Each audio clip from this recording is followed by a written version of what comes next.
Off the topic of this hearing, this is the first meeting of a subcommittee of financial services since President Trump has begun this unprecedented use of the criminal justice system to contort it, to militarize it, and to attack the Federal Reserve, to try to take away its independence and thereby imperil our economy.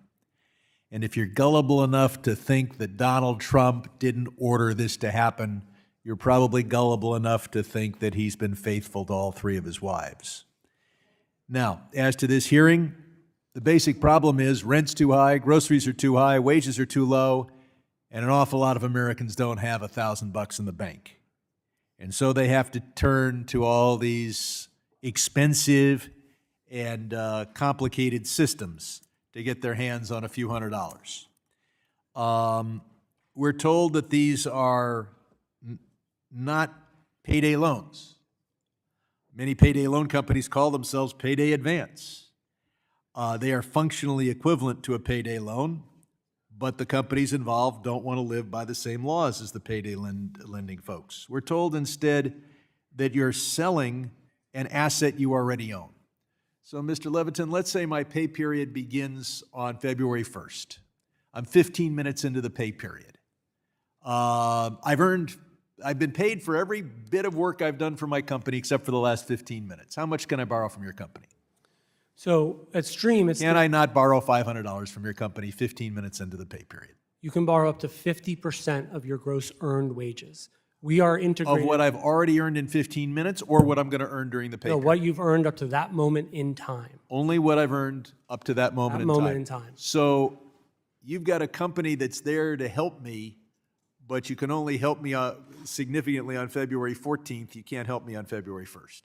Well, we can help you access any wages you have already earned to that moment in time. We are integrated with your employer, so we know exact data, time, and attendance of what I'll ask the gentleman sitting next to you. I got paid on January 31. It's now February 1st.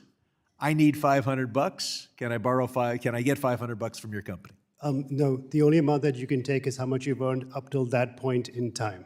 We don't let you go beyond what you have already earned. So neither one of you will lend me even $100 on February 1st if I've been paid on January 31. We're trying to make payroll be more efficient. People should not have to wait after they have worked to get their pay. That's what we're focused on. We're not trying to help them out if they need Are there firms in your industry, though, that will advance me every $500 as long as I'm going to make $500 during this pay period or during the first? Not in the earned wage access product. There are lending products that will do that.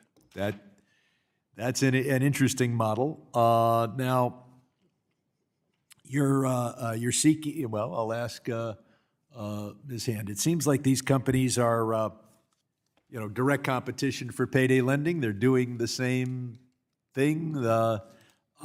Should they be exempt from even what many would call the insufficient regulations that we have on payday lenders? We think there should be the same regulation in the marketplace for products that are functionally acting in the same way.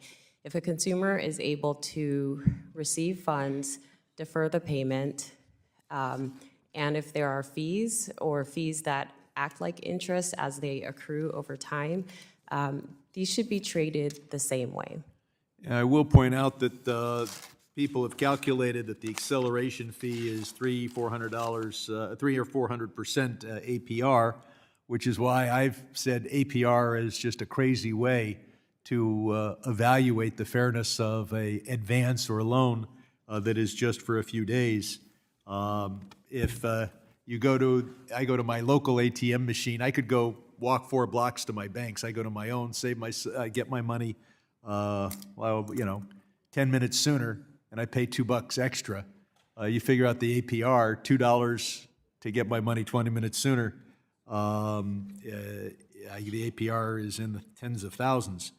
But we see that 90% of the folks that use this system are paying the acceleration fee. Should we regard, Ms. Hand, this as a free service, or is it a service that people are paying the acceleration fee on? I mean, what we see in terms of consumer usage is that consumers don't typically use these as a one-and-done product. I'm happy to follow up in writing. They tend to stack these loans, and then it functionally, that's where you see the equivalent of 300% or other high APR. I yield back.